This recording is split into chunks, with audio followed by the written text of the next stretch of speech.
Hi, I'm Sebastian Gomes, host of Salt and Light's Book Show Subject Matters, and here's my take on Towards Unity, Ecumenical Dialogue 500 Years After the Reformation, edited by Nicholas Jessen, among others. This is a collection of essays that paints a really good snapshot of where we are in terms of ecumenical dialogue between the Christian churches today. Remember, ecumenism comes from the Greek word, the root word is house, but it really means the whole inhabited world, or in the Christian tradition, the whole household of God, or the Catholic, with a small c, universal church. So ecumenism really means the work for Christian unity, bringing everybody together back in the same house.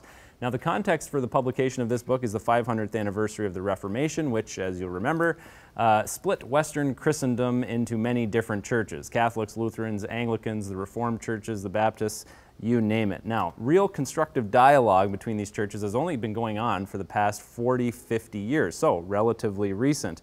But it's been happening at the bilateral level, like between two individual churches, and at the multilateral level. And I was actually surprised reading through this book, the complex web of all those dialogues. Who's talking to who? Which group of churches is talking to which group of churches? That's enormously enlightening.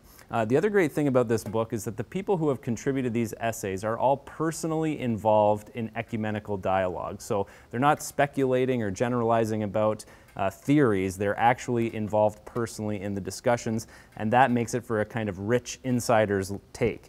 One of the really interesting developments in the ecumenical movement is this whole concept of rereading history. Believe it or not, when we look at our own histories, we see that we've actually written them from our own perspectives, and that's not always the most honest approach to take. So part of the dialogue is actually sitting with the people who 500 years ago we were condemning and criticizing, and saying, not only what did our churches say about each other, but also what were the attitudes and dispositions of those people when they were so negative? What were the historical, social, political contexts? And how does that illuminate for us a clearer, bigger picture of what was going on so that we can be more honest about our history? And then actually sitting down and writing a history that's faithful to all the different traditions and all the different perspectives. This is a really dynamic, important development in the ecumenical movement, and it's happening right now as we speak. This is a theology book, so if you're not familiar with the very technical language of the field, it might be a little bit difficult to get through,